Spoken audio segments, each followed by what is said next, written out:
네, 안녕하세요. 코리아지원 김동훈이라고 합니다. 제가 우선 재능 기부를 사실 처음 해봤습니다. 그래서 본사 쪽에서 저희 슈퍼에서 어떤 주제로 할 거냐고 했을 때 좀 세 보이게 좀 못 모르고 좀 제목을 정하긴 했어요. 근데 이제 한번 하니까 수정이 안 되더라고요. 그래서 다른 분들은 뭐 이간 프로세스, 뭐 TA 이런 거 좀 했었는데 제가 좀 제목을 코스피 5천과 이제 모으고 키우는 변액이라고 했습니다. 우선 제가 이거를 설정한 이유가 제가 이 제목을 설정하기 전에 그 코스피 5천에 대해서 320만 명 정도 되는 유튜버님께서 본사 교육을 해준 적이 있어요. 저 이제 BTS 과정이라고 해가지고 그때 제목 자체가 코스피 5천이었습니다. 그래서 그때 그 내용에서 제가 좀 감명 깊게 좀 봤던 내용이 있어서 그 부분을 좀 인용을 했고, 그거를 이제 모키랑 좀 연관을 지으면 좀 어떨까 싶어서 주제를 좀 정했고요. 시작을 한번 해보겠습니다. 네. 일단 지수가 뭔지 좀 아시는 분들 다 아시나요? 지수? 블랙핑크. 네, 맞습니다.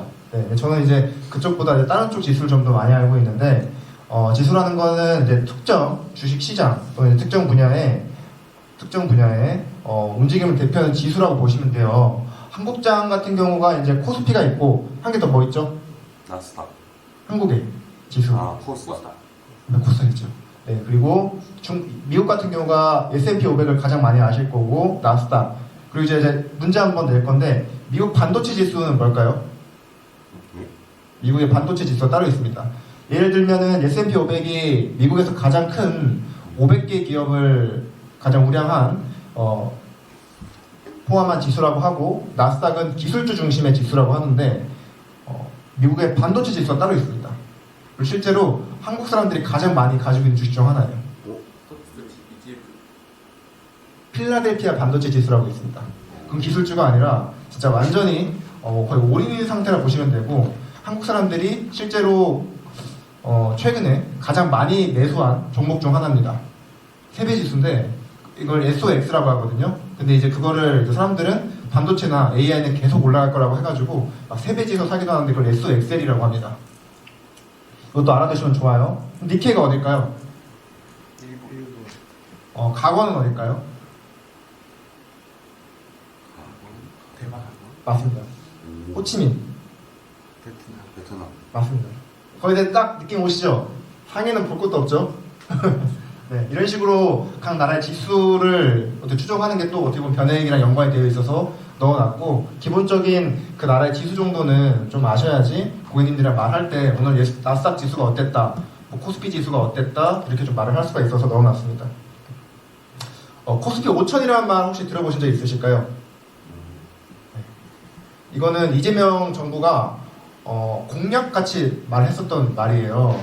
내가 뭐 대통령이 된다고 하면은 코스피 지수를 뭐 5천까지 하겠다, 이런 식으로 말을 했었고, 실제로 이거는 제가 옆에 좀 인용을 해봐가지고 그게 정의를 어떤 뜻으로 말을 했는지를 요약을 해놨습니다.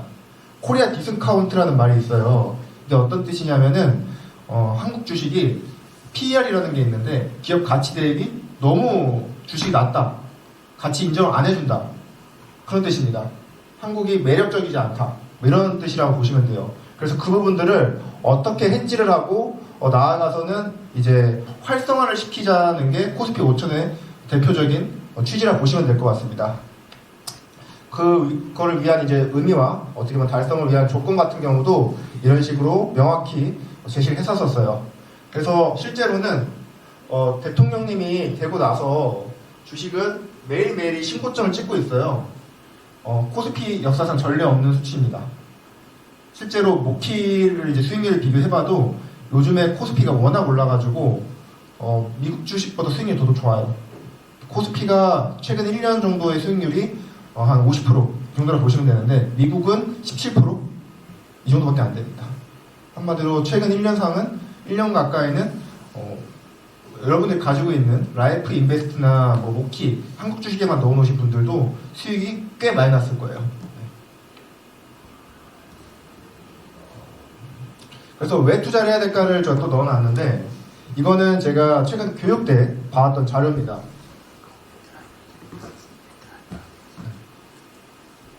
제가 최근 이제 교육 때 받았던 자료입니다. 이거 보고 깜짝 놀랐습니다. 제가 이거를 보고 깜짝 놀란 이유가 여러분이 만약에 1억이 이제 한국 사람들이 1억이 있다고 하면은 자산이라는 거를 어떻게 1억이 있다고 하면은 어디에 얼마를 넣어놓고 어디에 얼마 넣어놓고 할 거 아니에요. 네. 이 표가 그 표인데 미국 같은 경우는 보시면은 부동산이 30%, 주식 35%입니다. 이게 미국이에요. 일본은 뭐 부동산이 45%, 뭐 주식이 15%, 그 외에 뭐 현금, 뭐 보험 이렇게 표시가 되어 있습니다. 다른 나라들도 또 이렇게 중국이 좀 형편 비슷해요. 근데 우리나라는 무엇이겠어요? 부동산이 79입니다. 네. 심각하죠? 네. 이재명 정부는 코스피 5천이라는 뜻이 이 부동산에 몰려져 있는 자금을 금융 쪽으로 옮기겠다는 뜻입니다. 좀 심각하다. 근데 이거는 사실은 정확한 답은 없지만 선진국처럼은 하는 게 낫지 않을까. 그 정도 수치까지. 거기까지는 또 바라지 않을 수도 있어요. 근데 뭐 다른 나라의 평균 정도 돼야 되지 않을까 싶어요. 저희 나라는 너무 부동산에만 있다. 부동산에 있는 거를 동산으로 옮기겠다가 이재명 정부의 하나의 솔루션이자 이제 어떻게 보면은 지금 하고 있는 정책이랑도 많이 연관이 되어 있습니다. 그래서 저 같은 경우는 이재명 정부가 이렇게까지 계속 이제 5천 주식의 부흥에 대해서 생각을 한다고 하면은 결국에는 저는 금융자산의 활성화가 될 거라고 생각을 해요. 요즘에도 계속 올라가고 있는 거를 피부로 체감하고 있고요. 그리고 사람들이 저는 또 이렇게 금융에 대해서 알게 된다면은 한국 주식만 하다가 분명히 미국 주식도 할 거라 생각을 합니다. 네.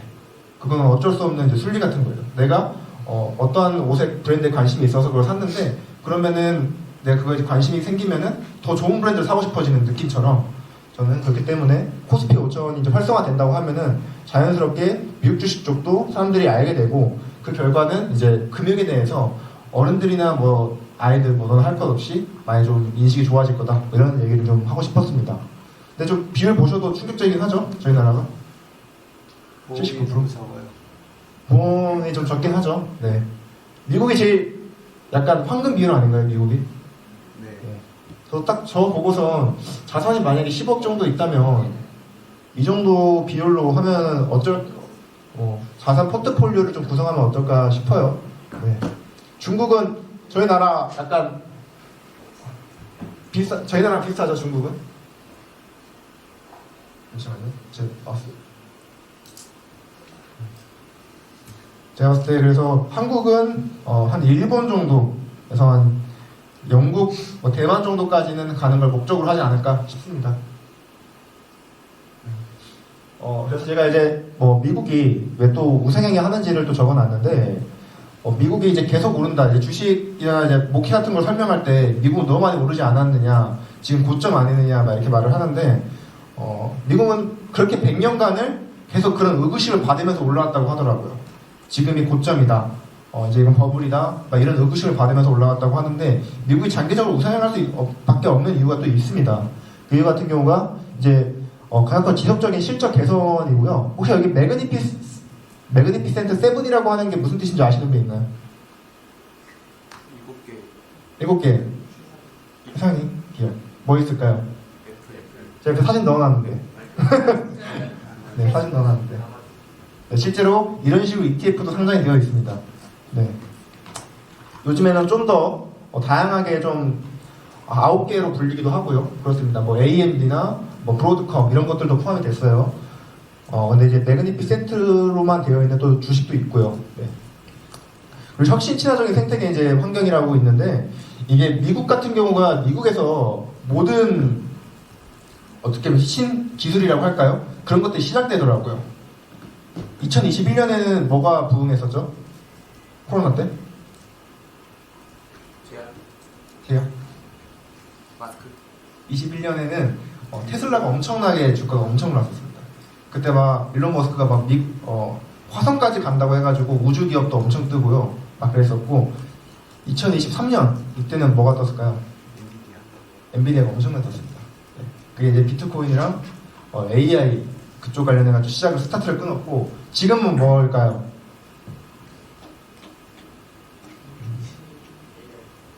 AI랑 뭐 양자 컴퓨터 뭐 이런 것들이 엄청나게 또 부름을 받고 있습니다.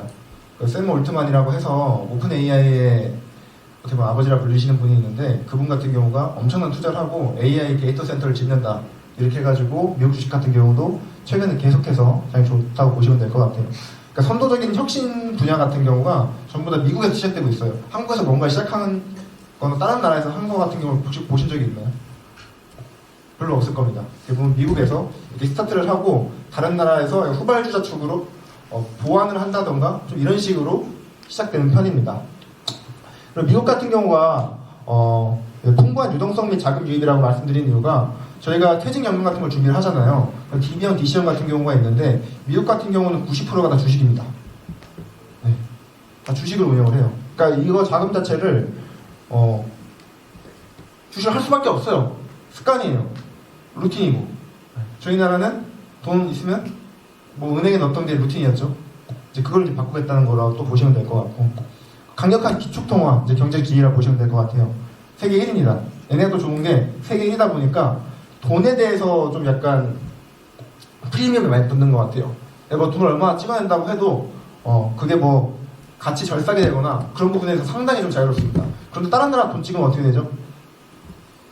인플레이션이 일어나죠. 돈의 가치를 뭐 인정 안 해주고 이걸로 분명히 뭘 살 수 있었는데 다음날 일어나니까 뭐 수에 한 바퀴 들고 가서 살려고 하는데 뭐 못 산다 그러고 어느 나라는 막 종이로 이제 벽에다 막 붙이고 막 이러기도 하잖아요. 그래서 뭐 베네수엘라 뭐 어느 나라 가면은 막 1조짜리 지폐만 있고 그런데 우리나라 오니까 뭐 그게 10,000원짜리, 뭐 1,000원짜리 이렇게 되기도 합니다. 네.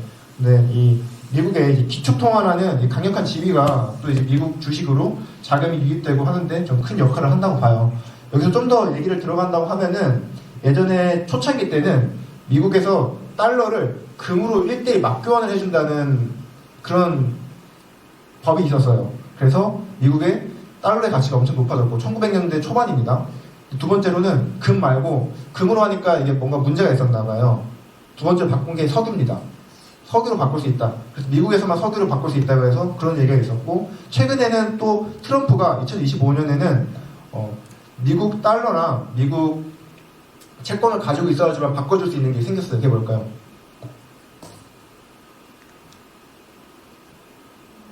스테이블 코인입니다. 주식으로 나오고 있을 거예요. 그거를 살려면은 거기에 맞는 미국 달러나 미국의 이제 채권 같은 걸 가지고 있어야지만 그걸 1대1로 바꿔주는 게 스테이블 코인이라고 있습니다. 그래서 이제 미국 주식을 결과적으로 이제 하고 싶은데 세금이 어떻게 되는지를 좀 모르시는 분들이 계세요. 혹시 미국 주식 하시는 분 있으실까요? 주식 하시는 분. 손 드셔도 됩니다. 제가 발표 안 해요. 얼마 정도 되셨나요, 연금은? 1년 정도 조금씩. 혹시 세금을 좀 내보셨을까요? 세금은 안 내보셨고요. 실제로 저희가 주식을 하면은 한 4가지 정도에 대해서 세금이 측정이 되는데 환전수수료입니다. 미국 주식하면은. 저희가 미국 주식은 뭐죠? 달러입니다. 원화죠, 저희는. 원화 달러로 바꿔야 돼요. 달러를 바꿔서 투자가 됩니다. 그리고 매수수수료가 있습니다. 증권사가 가만히 앉아가지고 주식창만 해주고 뭐 그러지는 않겠죠. 네. 그래서 요즘에는 매매수수료라고 해서 원래는 이제 통상적으로 저 정도 퍼센티지가 적용이 되는데 이벤트, 사람들 끌어모으려고 뭐 1년간 무료 막 이런 이벤트들 많이 해요. 3개월 무료. 네. 그런데 통상적으로는 그 기간이 지나면은 이 정도에 대해서 어떻게 보면 수수료식으로 냅니다. 그래서 증권사들도 먹고 살아야죠. 네. 양도소득세, 이거는 주식하면서 얘기 많이 하실 거예요. 네. 미국 주식하면 세금 내는데 250만 원 이상부터는 세금 나갑니다. 네. 21% 정도 뜯긴다 보시면 돼요. 배당 소득세는 있는데 만약에 내가 미국 주식이 너무 요동이 크니까 이게 좀 트렌드 있는 주식 말고 안정적으로 배당받는 주식 하고 싶다 하시는 분들도 계신데 그럴 경우에는 어떤 배당을 주는 주식을 살 거고 배당 주는 같은 경우는 미국 같은 경우는 아까 제가 말씀드린 대로 그냥 노후 자금 자체가 주식이에요. 그러다 보니까 배당은 우리나라에 연배당이 많은데 미국은 분기 배당이 많습니다. 그래서 1년에 4번씩 어떤 주식 포트폴리오만 잘 구성을 해놓는다고 하면은 달마다 배당이 나오는 거예요. 300~400만 원 이런 식으로. 그래서 그걸로 노후로 생각하시는 분들도 많다고 보시면 될 것 같습니다. 이거는 제가 이제 원래 모키랑 비교하려고 넣어놓은 내용인데 제가 뒷부분에 한 번 더 언급을 드릴게요.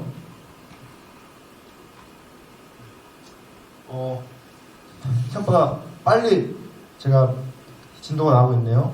혹시 궁금한 부분 없을까요? 지금까지 한 내용 중에서 지금까지는 없으시죠? 네. 제가 이거는 실제로 제 걸 넣어놨어요. 저는 주식 계좌를 2개 운영합니다. 제 거랑 동생 걸 2배를 하는 거고, 실제로 올해 수익률 난 거는 제 동생 계좌 6,100만 원 정도 수익이 났고, 그리고 제 계좌는 4,600 정도 수익이 났습니다. 제가 이거는 장기적으로 넣는 거 말고 단기적으로 제가 사고 파는 계좌입니다. 제 2개인 거고요. 그런데 양도소득세라고 여기 보시면은 제가 이제 아까워가지고 다 팔지는 못하고 한 6,100만 원 난 것 중에서 한 2,400만 원만 차익 실현을 했어요. 여기서 낼 세금은 한 500만 원 됩니다. 이거는 내년 한 5, 6월에 신청해야 돼요. 그리고 제 계좌인데 저것도 이제 둘 다 운영하지만 저건 제가 직접적으로 제 핸드폰으로 합니다. 너무 아까워가지고 다 이제 또 팔지는 못하고 한 1,100만 원 정도만 차익 실현을 했습니다. 4,600만 원 중에서 올해는.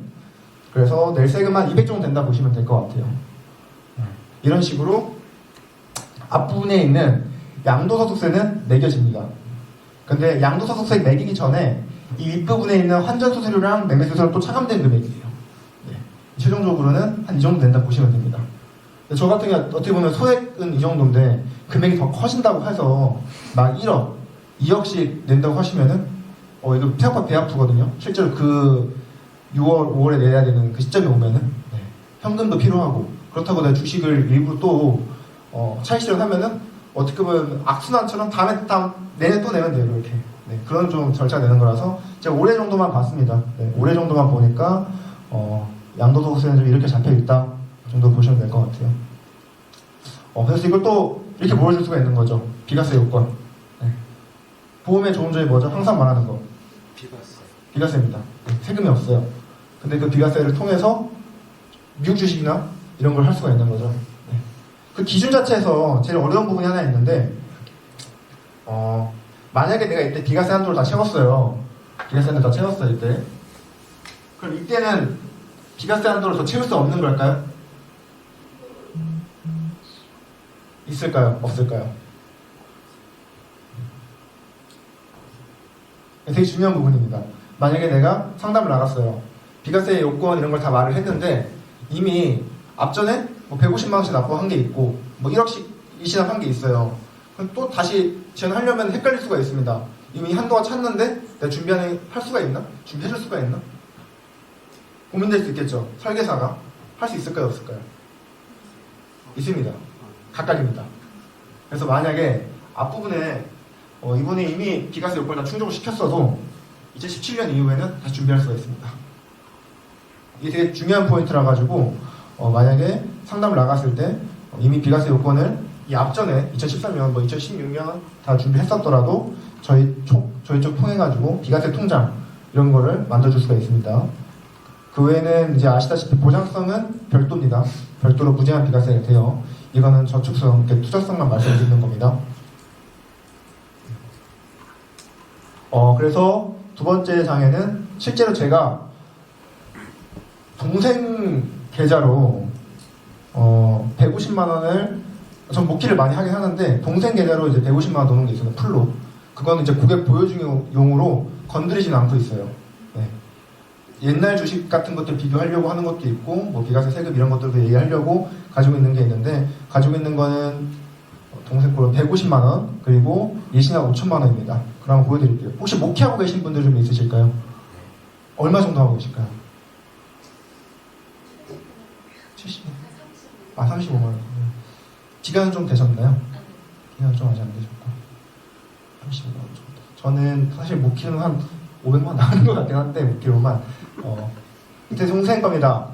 아니 거치형 말고 제가 올랍부터 보여드릴게요. 150만 원씩 지금 입금해서는 51회 정도 됐고요. 미국 주식형에 제가 몰빵했습니다. 그냥 보려고. 여러 가지 좀 시뮬레이션 해보려고 미국 주식에만 넣어놓은 것도 있고 베트남에 넣어놓은 것도 있고 일본형 계좌도 있고 다 있습니다. 그 중에서 가장 금액이 크고 오래된 계좌는 이거라서 제가 가져왔고요. 혹시 누가 이제 쓰실까봐 제가 이름만 지어놨어요. 네, 이름만 지어놨고 7,650만 원 됐습니다. 이제 펀드 금액은 사업 이제 7,100만 원 정도고 어제자로 정리되면 한 1억 좀 넘어가는 것 같아요. 이제 목기 계좌입니다. 그리고 이게 이제 거치형입니다. 사실은 거치형이 주식만 잘한다고 하면 좀 많이 유리한 것 같아요. 제가 봤을 땐. 그런데 설계사도 수강 같은 걸로 먹고 살잖아요. 그리고 약간의 이거는 변동폭이 크다 보니까 저 제안을 안 하는 거기도 해요. 사실 저도 지금까지 한 2번 정도밖에 안 받았습니다. 이제 받아야 될 것 같더라고요. 이거는 제가 타이밍 보고 들어간 겁니다. 주식 같은 경우 이제 2025년 3월에 트럼프의 관세 그게 이제 뉴스로 나왔어요. 그때 주식이 엄청난 폭락을 합니다. 제가 그때 맞춰서 한 5천만 원 정도 넣어봤어요. 5천만 원 정도 넣어봤는데 지금 다 회복을 했고, 그때 이제 3월 18일 날 날이 일자가 되어 있는데 이때 투자가 돼서 지금 5천만 원이 한 6,200만 원 정도 됐네요. 이거는 고객님들한테 실질적으로 난 이렇게 투자를 하고 있다 보여주기용으로 제가 쓰고 있습니다. 그래서 빼지 않고 건드리지도 않고 있어요. 네.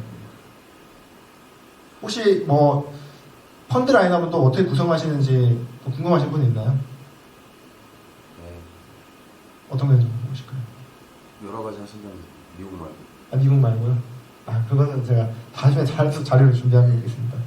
미국 말고도 많이 합니다. 그래서 목회 장점을 제가 좀 적어놨어요. 예시를 좀 준비하면은 이제 사업비입니다. 과거에 있었던 변액, 라이프 인베스트나 이런 것들에 비해서 사업비가 많이 낮아졌어요. 네. 그래서 이 부분도 고객들한테 상담을 하면서 말해줄 수가 있겠죠. 회사라는 곳도 계속적인 시행착오를 통해서 개선을 하는 걸 합니다. 그래서 최근에는 낮은 사업비를 좀 말씀드릴 수가 있을 것 같고, 그리고 코스피나 S&P 500, 나스닥, 니케이, 골드 등 최상위 지수에 장기적인 투자가 가능합니다. 비과세 요건으로. 아까 전에 보여드렸다시피 미국 같은 경우는 22% 세금 플러스 알파가 있겠죠. 뭐 환전 수수료라던가 뭐 매매 수수료라던가 뭐 다양한 게 있을 수 있습니다. 만약에 내가 1억을 투자를 했는데 2억이 됐습니다. 그럼 미국 주식에 직접적인 투자하고 계신 분은 이 세금 내면 되는 거고요. 네. 모키를 통해서 1억이 2억이 되신 분은 나중에 됐을 때 비과세로 수령이 가능합니다. 그래서 처음에 냈을 때 사업비 뭐 8% 낼래? 나중에 22% 낼래? 하면은 당연히 처음에 했을 때 8% 낫겠죠. 네, 그런 또 얘기가 될 수도 있어요. 네. 그리고 중도 인출이랑 보험 약관 대출이 상당히 용이합니다. 네.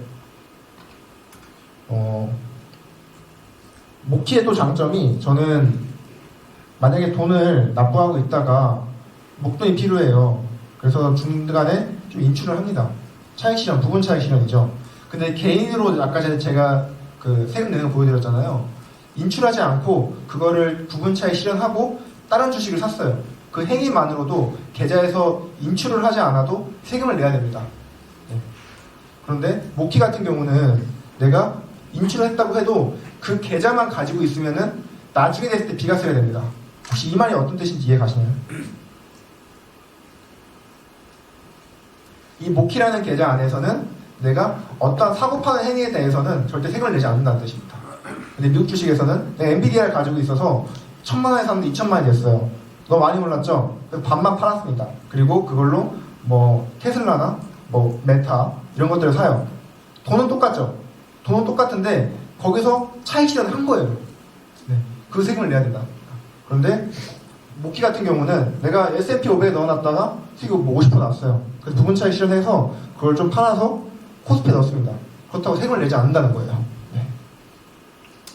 이런 장점이 있고, 이건 제가 또 여기에 써놓은 것 같긴 하네요. 네. 이것도 써놔. 그리고 제가 이것도 어떻게 좀 큰 메리트를 좀 느끼는 게, 모키라는 계좌를 해지하지만 않으면은 그걸 만약에 인출을 한다고 해도 10년이 지나는 시점에 전체 비과세가 됩니다. 네, 전체 비과세가 됩니다. 네. 아까 전에 말씀드린 대로 비슷한 행위인데 1억이라는 돈이 있었는데 그 중에서 5천만 원만 부분 차익 실현해서 뺐어요. 그럼 그거는 내 차익 실현의 행위니까 5천만 원에 대한 세금을 내야 됩니다. 22% 정도 될 수 있겠죠. 그런데 모키는 내 부분 중도 인출을 한다고 해도 그 계좌가 남아있겠죠. 그 계좌를 10년간 묵혀놓는다고 하면은 그건 전체 비과세가 됩니다. 네, 이게 꽤 커요. 이 정도까지가 제가 오늘 어떻게 보면 간단하게 좀 준비한 내용입니다. 질문 있습니다. 네, 질문 이제 좀 받아보겠습니다. 복귀의 단점은 없나요? 목회 단점이요? 단점 있죠? 처음부터 수수료 8% 떼고 나가는 거. 사업비. 저는 아까 전에 분명히 이제 적어놓은 거를 장기적이라고 말씀을 드렸어요. 장기 투자. 장기 투자할 땐 손해가 큽니다. 네. 그리고 이건 지수만 되어 있기 때문에 내가 개인 투자를 또 자신 있다고 하면은 좀 다른 부분이 이렇게 색깔이 다릅니다. 색깔이. 네. 펀드라인 변경할 때 사업비가 추가 변경하거나 그런 건 없나요? 네, 펀드를 바꾼다고 해도 실제로 모키를 그 약관이나 이제 브로셔를 보시면은 연간 12회 무료라고 적혀져 있습니다. 12회가 넘어가면 추가로 12회까지 넘어가는 상황은 사실 없을 것 같긴 한데 왜냐면은 장기 투자잖아요. 근데 이제 12번 이렇게 바꾸고 할 필요는 없을 것 같아요. 근데 그건 제가 해보지는 않았습니다. 12회까지 무료라고 되어 있으니까 막히던가 그러지 않을까요? 네, 그럴 것 같아요. 또 궁금한 거 있으신가요? 10년 됐는데 12회 한 사람이 없어. 내가 하라고 안 하면 안 해. 실제로 많이 바꾸시면은 관심이 없어. 거기. 네. 많이 내가 하라고 바꾸면 하라고 해도 안 해. 네. 타이밍 잡기 힘듭니다. 많이 바꾸시면. 하라고 해도 안 해. 네. 해봐서 그런데 또 질문 있으실까요? 지금 개인 투자 관련되는데 주식 투자하실 때 주로 보는 테마 있습니까? 아 그건 제가 이거는 방송이라서 제가 좀 따로 말씀드리겠습니다. 그러니까 제 약간 이거 뭐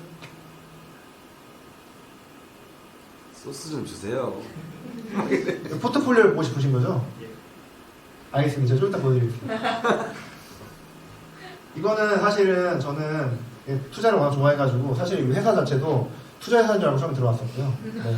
연주 자체도 이제 계속 이제 뭐 하신 줄 아시죠? 앞부분에 이제 회사가 어떻고 뭐 이걸 어떻게 하시는데 저는 아무 감각이 없다가 모키에 이제 미국 주식을 보여주시면서 이제 테슬라에 투자되고 막 이런 걸 말씀해 주시더라고. 투자 회사가 맞나? 하면서 들어왔던 것 같아요. 네. 이거 같은 경우는 제가 장기 계좌는 아니고 약간 단기 계좌입니다. 제가 중소형주 좀 이런 거 위주로 사고 파는 계좌라서 네, 제가 좀 이따 한번 말씀드리겠습니다. 하나 궁금한 거 없으실까요? 저 아까 장점 3번에 네, 장점 3번 네. 이거 말씀하시는 거예요? 아니요 모키 장점이요. 이거요. 저기 예시에 1억 투자하고 2억이 됐을 때 네, 1억을 빼면 네, 그 급여도 뭐 비과세가 되는데 네. 그게 순수 이자만 1억을 쳤을 때 기준인가요? 그 계좌 자체가 2억이면은 50%까지 중도 인출이 가능해요. 네. 네. 그래서 실제로는 한 50% 정도 수익이 난 거라 보면 될 것 같아요. 그러면은 100% 수익 난 거죠. 100%. 네. 그럼 그 기준이 그러면은 한 2억을 투자해서 1억을 투자해서 2억이 됐다고 하면 한 5천만 원 정도를 뺀 거라 보시면 될 것 같은데 그거 자체를 이제 계좌 자체만 가지고 있다고 하면은 전체 비과세 된다 보시면 됩니다. 제가 주식 같은 걸 빼도 약간 원금에 대해서 몇 퍼센트 난 거라 가지고 그런 식으로 빠지거든요. 차익 실현한다고 해도. 네.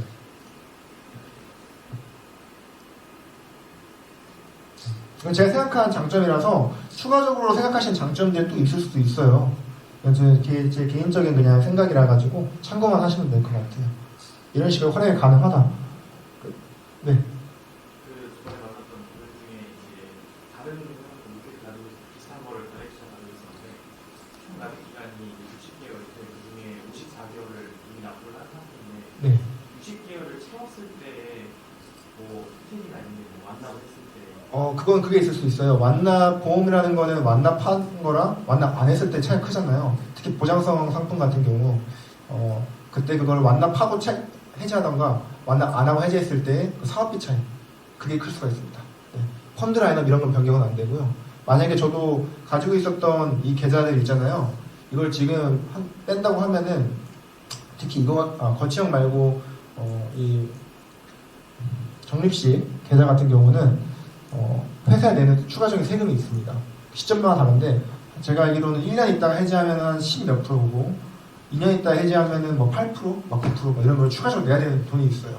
근데 그거를 다 안 채웠을 경우에 그런 게 있을 수 있다 보시면 될 것 같고 그건 5년밖에 60개월 뭐 5년 정도 되는 것 같은데 그건 비과세 요건이 아니라서 추가적으로 한 15.4% 정도의 세금은 발생할 거예요. 네. 그걸 그냥 가만히 5년 동안 묵혀놓는다고 하면 나중에 비과세가 될 수 있는 거고.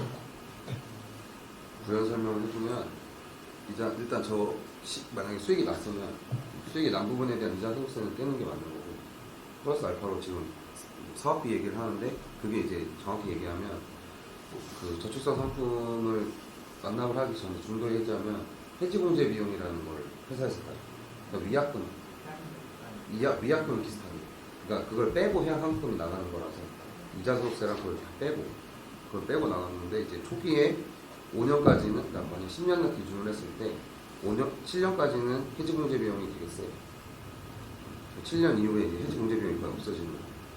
그러면서 이제 그때는 이제 이자 소득세만 나가고 10년이 되면 그때부터 이제 비과세가 됩니다.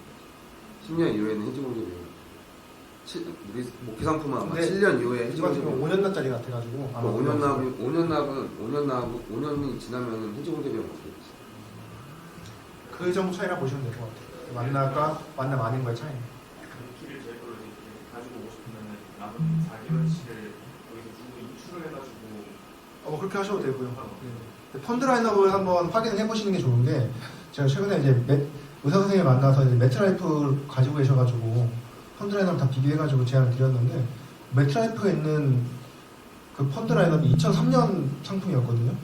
저희 미국 주식형 투랑 똑같아서 오히려 수익이 더 높았어요. 최근 1년 수익 미리.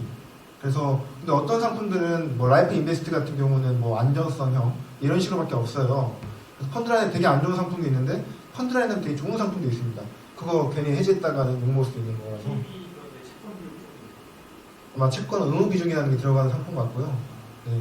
그 회사 갈 시점에 따라서 의무 비중이 들어가고 그리고 내가 목표한 상품을 가입하기 전에는 변액 적합성을 해야 돼요. 그 적합성 자체에서 적극 투자이 나오지 않는 이상 채권 비중 이런 게 들어가게 돼 있습니다. 근데 아마 그 당시에는 그렇게까지 세세하게 또 이제 접근하지 않았을 경우가 커가지고 대부분 계약고 이제 보면은 채권 꼭 들어가 있어요. 네. 설계사가 모르는 것도 있고 다양한 이유가 있는데 꼭 채권 비중이 들어가 있습니다.